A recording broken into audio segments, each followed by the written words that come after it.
Hello there. Okay, so this week in the Fighter FT7 and FT12, I've been pushing it hard because I noticed that we have to master the ab wheel, and that means starting at your level of fitness as of now, because we don't live on past accomplishments, and take it from there. So with my coaching both beginners and super professional people in my challenges, I've noticed that everyone is kind of doing the exercise wrong, and that's the ab wheel. So first of all, let's just show off the beast, which everyone is doing the wrong way.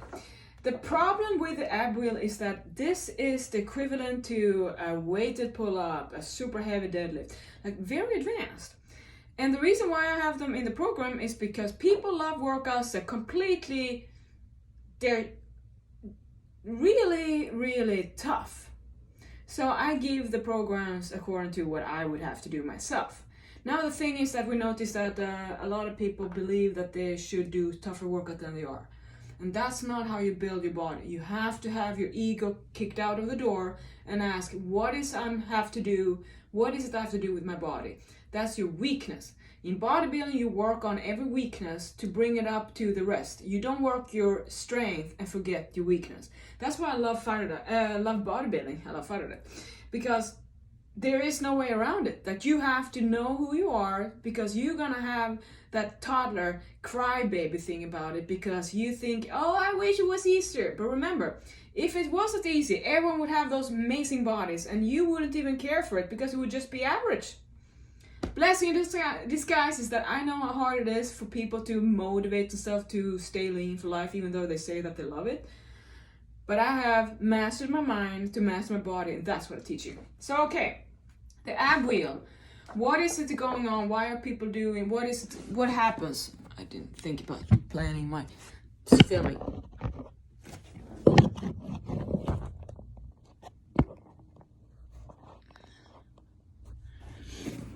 All right, so let me try to do it the wrong way. Oh, as you can see, the filming is always something that we have to work on.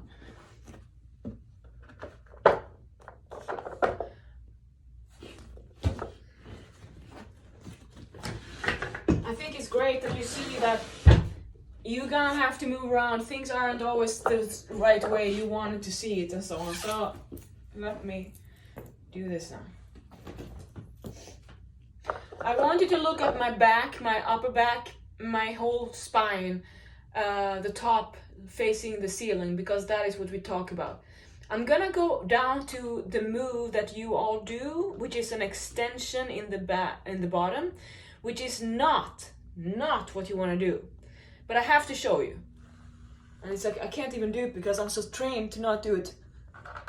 Well, you don't go like this way, but I cannot even use the ab wheel because I've trained myself not to allow myself having this uniform. So I'm gonna pretend. You go up like that, and then you turn it this way. So you're going down, and then you start to move doing this. You're wheeling out. And everyone is doing the same thing. So it's like, for me as a trainer, I'm wondering, why hasn't anyone, in all those years of training you've been doing, anyone called you out? If it's been me, well, bad Pauline. So first of all, in order to do the concentric phase, the tougher one, you have to first know how to do the eccentric, because that's easier. So again, this is my million time I say it, just so you know, that the tuck has to start like this. And then I'm gonna go all the way down. If you can hold on to my, look how stiff I am in my lower back.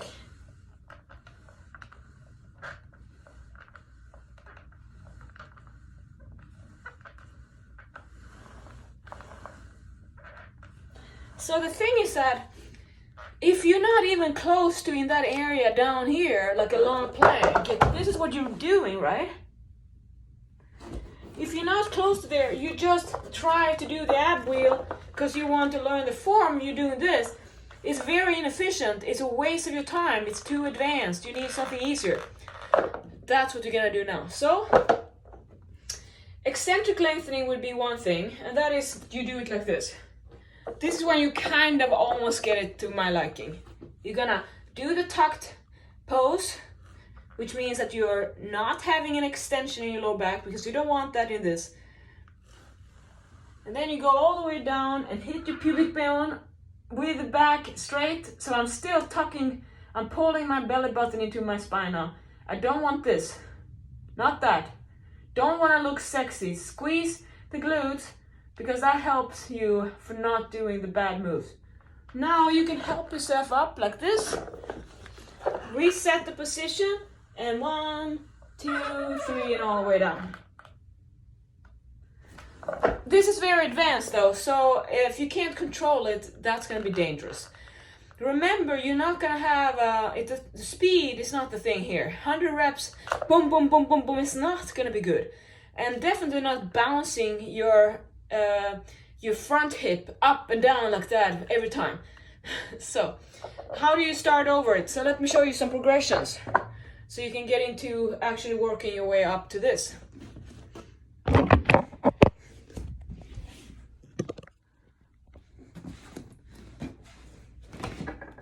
So this is what I based on seeing all levels of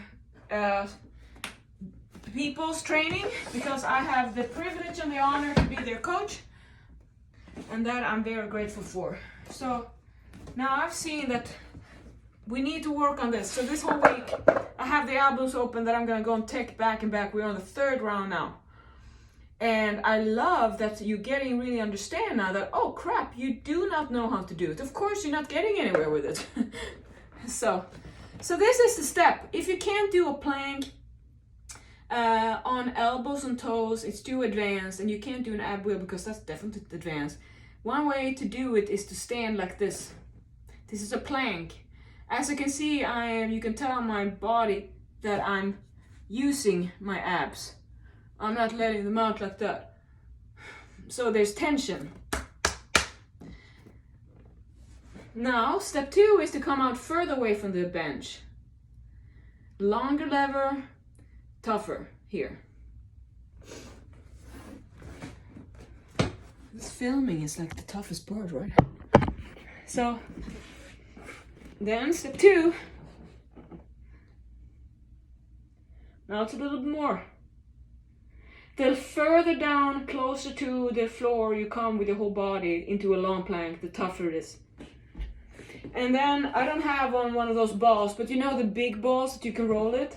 That is a really good, easier way, because you're gonna be able to use the ball at the bench, and you're gonna be the shitty man pose, and then gonna roll forward, and then teach yourself to roll up instead of doing up. So don't shoot the ass out, ladies. Like, you've had that too much. You've heard that in the squat. Put the butt back. Put the back. Put the butt into it. Put the back into it. I'll bomb. That's another song. Anyway, sorry. So then, what can you do from here? Well, you can do a one leg out to make it more wobbly, and everything wobbly is good for your abs. Now, when you know this plank, let's go down. I'm just doing all this to progress for an ab wheel. Now I'm gonna show you what you can do to actually work it.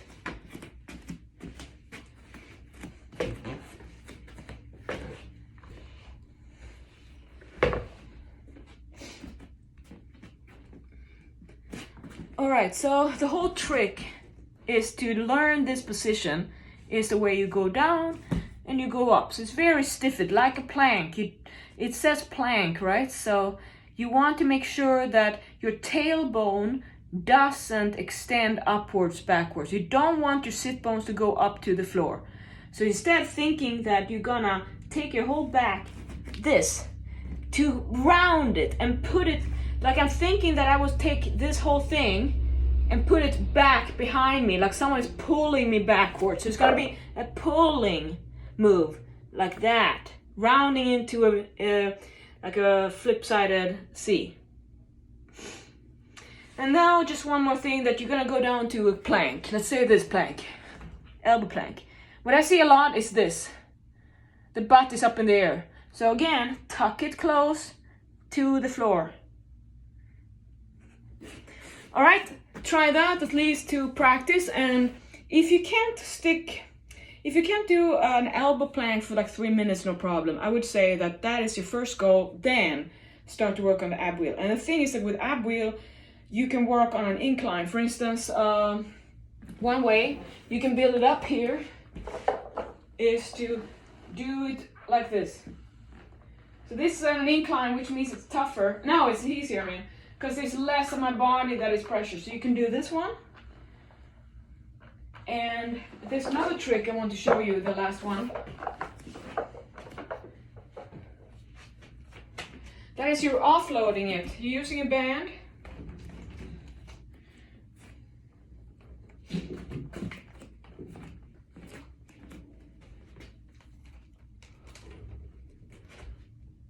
So the thicker the band, the more resistance is off. So then,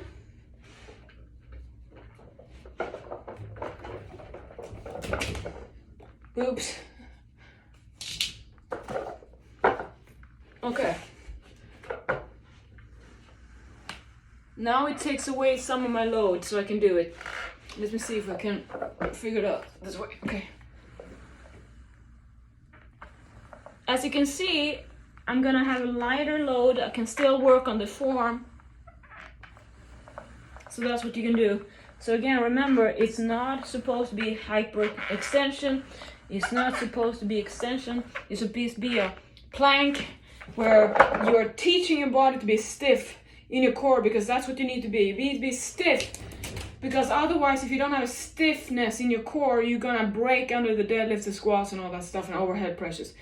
So this is basic of, you need to study, you need to do the master your foundation in order to then take it to the highest level. And that's gonna take all your life. I'm still working on mine. Okay, bye-bye.